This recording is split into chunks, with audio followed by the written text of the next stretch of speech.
Hoje daremos continuidade aos vídeos de matemática básica trabalhando um pouquinho de áreas. Como vocês sabem, existem diversas fórmulas de áreas para calcular as mais variadas figuras, como retângulo, triângulo, trapézio, losango e por aí vai. Hoje a gente vai ver que todas essas fórmulas estão conectadas de alguma forma. Vamos partir então da forma da área do retângulo. A gente sabe que o retângulo tem duas medidas diferentes.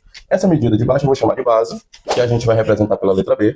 E esse outro lado aqui eu vou chamar de altura, que vamos representar pela letra H. Você já deve saber que a fórmula da área do retângulo é base vezes altura. Mas por que é essa fórmula?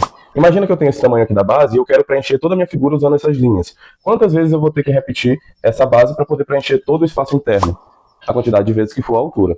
Então vamos pegar como exemplo um retângulo 10 por 5. Eu estou usando como unidade o centímetro, então todas as minhas medidas estarão em centímetros.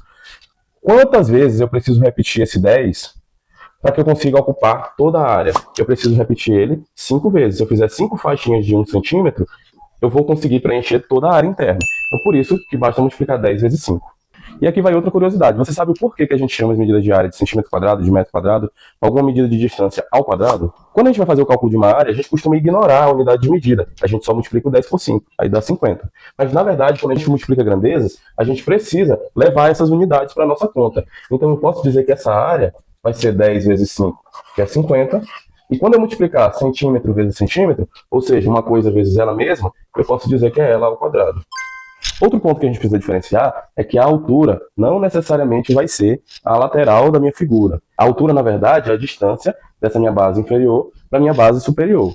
Ou seja, a altura só vai coincidir com a lateral da minha figura quando essa lateral formar um ângulo de 90 graus com a base, como era o caso do retângulo. Tá, então como eu vou calcular a área desse paralelogramo não retângulo? Exatamente da mesma forma que a gente calculava do retângulo. Mas por que isso é possível? Imagina que a gente vai conseguir fazer um recorte dessa figura bem aqui. E vou transferir ela exatamente para cá. Então veja só o que acontece. Quando eu tiro esse triângulo daqui e coloco ele desse lado, eu transformei a minha figura em um retângulo. Ou seja, eu sempre vou conseguir transformar figuras como essa em retângulos que possuem a mesma base e a mesma altura. Então se tem a mesma base e a mesma altura, obviamente vai ter a mesma área. Então qualquer paralelogramo que eu tiver, eu posso calcular ele como base vezes altura.